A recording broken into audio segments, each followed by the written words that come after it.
یہ محبت نہیں تو اور کیا ہے؟ آج آپ دیکھیے کربلا میں مشی شروع ہوئی، ٹھیک، لوگوں نے کوئی توجہ نہیں دی کہ بس کچھ لوگ جا رہے ہیں۔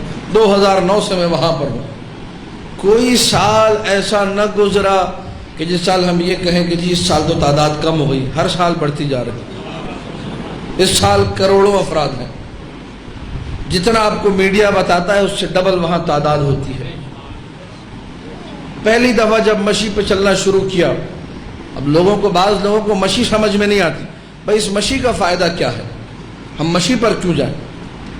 پہلی تو بات یہ ہے، اگر دعائے صباح پڑھی ہے تو دعائے صباح کے آخر میں سجدے میں جا کے کچھ جملے پڑھے جاتے ہیں، ان میں یہ بھی ہے وَعَقْلِي مَغْلُوب وَهَوَائِي غالب، بہرحال میری عقل مغلوب ہے، اس پہ خواہشات، ہوا اور ہوس غالب آ چکی ہے۔ تو آپ جس عقل سے فیصلہ کر رہے ہیں وہ عقل کل بھی نہیں ہے، اور اس عقل میں سلامتی بھی نہیں ہے، وہ پاکیزہ عقل بھی۔ اگر آپ کو اعتراض کرنا ہے تو میں آپ کو ایک اور جگہ بتاتا ہوں، اعتراض کیجئے، جائیے قرآن میں قصہ یونس کو پڑھیے، پتہ چلا قرآن کہہ رہا ہے کہ مچھلی کے پیٹ میں یونس سمندر کا سفر کر رہے ہیں۔ آج کے نوجوان کو بتائیے، اس کی عقل نہیں مانتی، وہ کہے گا یہ تو ہالی ووڈ کا کوئی کارٹون لگ رہا ہے۔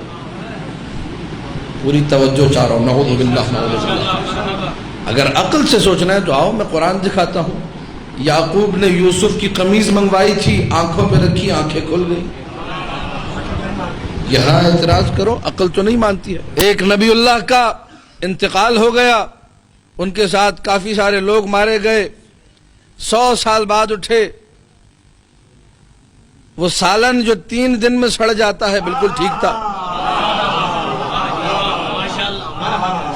بھائی عقل پہ بات ہو رہی ہے نا، عقل، اگر عقل کے میزان سے دیکھنا ہے تو پھر تو ہر چیز پہ اعتراض ہوگا، پھر تو قرآن کے ہر واقعے پہ اعتراض ہوگا، وہاں کوئی اعتراض۔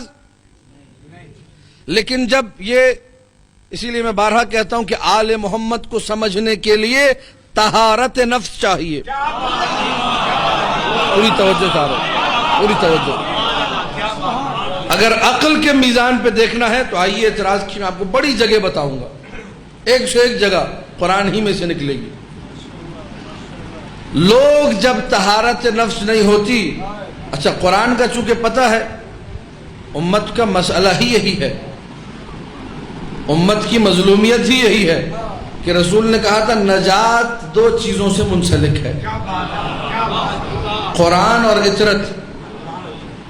انہوں نے قرآن پہ اتنا اعتراض نہیں کیا جتنا اطرت پہ کیا، جبکہ رسول کے فرمان کے مطابق دونوں کو تھامنا تھا، اعتراض کسی پہ نہیں کرنا تھا۔ پوری توجہ چاہ رہا ہوں، قرآن پہ اعتراض نہیں کیا، قرآن صامت پہ نہیں کیا، قرآن ناطق پہ بڑے اعتراض کیے، زیارت پر اعتراض، معجزات پر اعتراض۔ آل محمد کا معجزہ ہو اعتراض ہے، قرآن میں اگر معجزے ذکر ہو کہ کوئی اعتراض نہیں ہے۔ بات وہی ہے، فرق چارانے کا نہیں ہے۔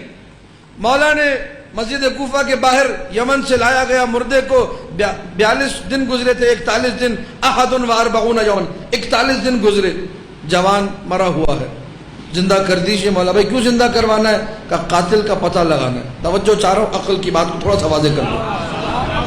مولا قاتل کا پتہ لگانا ہے، اس کو زندہ کر دیجئے۔ کہا کہ قاتل میں تمہیں ویسے ہی بتا دیتا ہوں۔ یہ تو ہمارے عقائد میں سے، علم غیب کے بارے میں ہمارا عقیدہ کیا ہے؟ اذا شاءوا علموا علموا، ہمارے ائمہ جب جاننا چاہتے ہیں جان لیتے ہیں، جب جاننا چاہتے ہیں جان لیتے۔ کہ میں ویسے ہی بتا دیتا ہوں، اس کے چچا کی بیٹی سے اس نے شادی کی تھی اپنی کزن سے، اور بعد میں دوسری عورت سے شادی کی، اس کی چچا کی بیٹی کو طلاق دے دی، تو اس کے چچا نے انتقاماً قتل کیا ہے، وہ قاتل ہے۔ کہ نہیں مولا ہم نے اسی سے سننا ہے۔ توجہات ہے یا نہیں ہے؟ مولا اسی سے سننا ہے، کہ اس سے سننا ہے، ٹھیک ہے۔ 2 رکعت میرے مولا نے پہلے نماز پڑھی، مقصروں کی مقصریت کو دور کرنے کی۔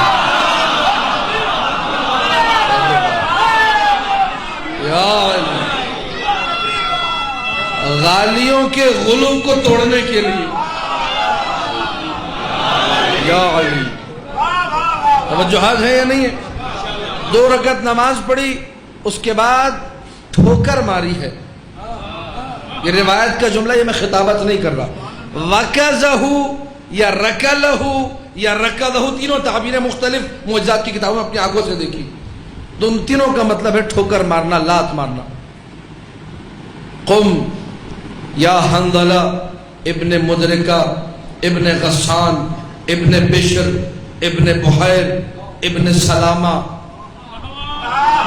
اللہ اکبر، اللہ اکبر. دادا سے اوپر کا نام تو ہمیں بھی نہیں آتا. یہ علی ابن ابی طالب کا علم ہے. 7 پشتوں کے نام لیے کھڑا ہو جا. کھڑا ہو گیا. کس نے تجھے قتل کیا؟ بولا مجھے میرے چچا نے قتل کیا. وہ داستان جو علی نے سنائی تھی بعین ہی ادھر سنائی. جا کے یمن سے لایا گیا تھا لاشیں، وہاں بھی لوگوں کو جا کے بتاؤ تاکہ معاملہ حل ہو جائے. کہنے لگا مولا اب میں جملہ سنیے گا، اب میں یمن نہیں جاؤں گا. دوبارہ مار دیا تو کون زندہ کرے گا؟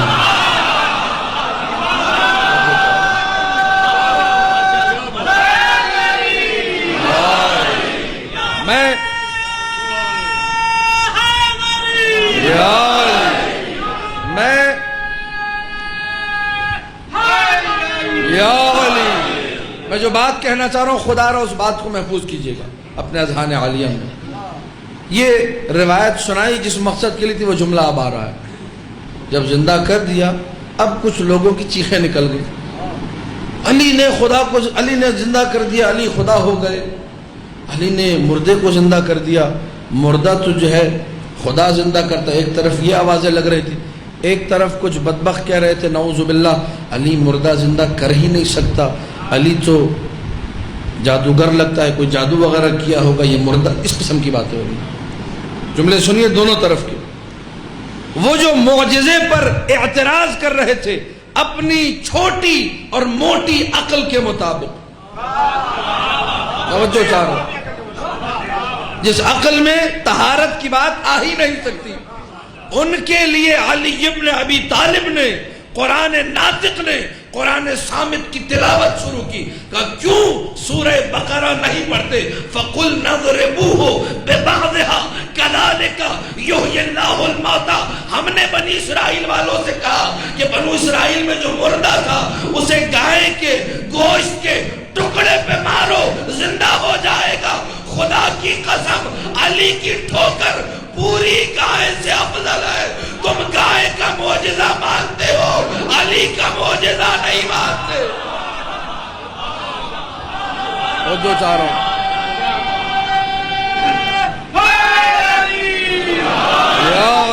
بادشاہی ہے، علی اس میں الہی ہے.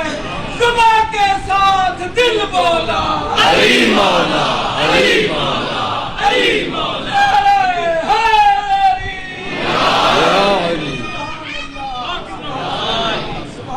لہذا ہر جگہ یہ نہ کہیں کہ عقل میں نہیں آ رہی.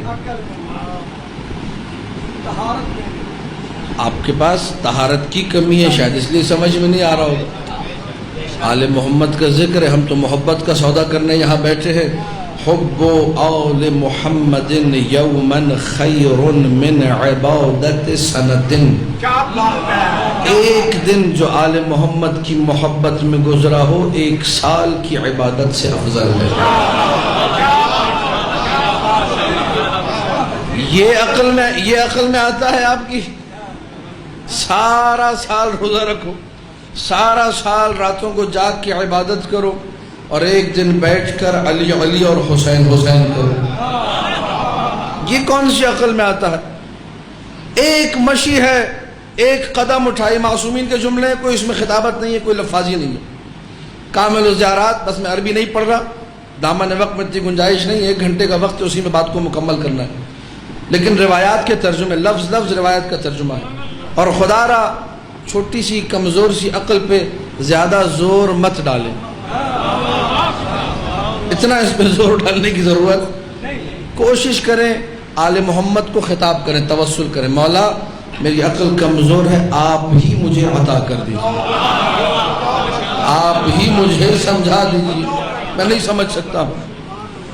ایک قدم اٹھایا، دایاں قدم، معصوم کا ارشاد ہے، کہا اس پر حج کا ثواب ہے، مقبولہ و مبرورہ، اس میں کوئی غلطی نہیں، اس میں کوئی کفارہ نہیں، بالکل اوکے، حج پکا، کنفرم۔ وہی قدم جو اٹھا ہے، دیکھیے توجہ کیجئے گا، معصوم کا جملہ ہے، یہی قدم دایاں جو اٹھا حج کا ثواب، یہی قدم زمین پہ پڑے گا عمرے کا ثواب۔ یعنی ایک قدم سے معصوم نے دوسرے قدم کی طرف جانے کی بات نہیں کی ہے، کہ یہی قدم پڑھ رہا ہے عمرے کا ثواب، اٹھ رہا ہے حج کا، بعض روایتوں میں برعکس ہے، پڑھا تو حج کا ثواب، اٹھا تو عمرے کا ثواب، دونوں طرف حج اور عمرہ چل رہا ہے۔ ہر قدم جو زمین پہ پڑ رہا ہے، مولا کا ارشاد ہے 1000 نیکیاں نامہ عمل میں لکھی جاتی ہیں۔ یہی قدم جو پڑھا ہے، جس پہ 1000 نیکیاں لکھی گئی ہیں، اسی ایک قدم پر 1000 نیکیوں کے ساتھ ساتھ 1000 گناہ مٹا دیے جاتے ہیں۔ سوال یہ ہے کہ یہ عقل میں نہیں آتی۔ تم عقل میں یہ جملہ بٹھا لو کہ اللہ کا خزانہ وسیع ہے، جب اللہ دینے میں کوتاہی نہیں کر رہا تو تم قبول کرنے میں کیوں کوتاہی کر رہے ہو؟ اس کا خزانہ وسیع ہے، وہ دینا چاہے دے۔ اب یہ چونکہ لوگوں کے ذہن میں ایک سوال اٹھتا ہے، میری شرعی ذمہ داری بتا دوں، بہت سارے لوگ جن پر حج واجب ہو چکا ہوتا ہے لیکن حج پر نہیں جاتے، زیارت پر جا رہے ہیں۔ تعبیر معصوم یہ ہے بعد حجۃ الاسلام، جب حج اسلام تم نے کر لیا، اب اس کے بعد جتنے حج ہیں سارے حج مستحب ہیں۔ مستحب حج سے افضل زیارت حسین ہے۔ مکہ جانا ہے یا کربلا جاؤں؟ کربلا جاؤ۔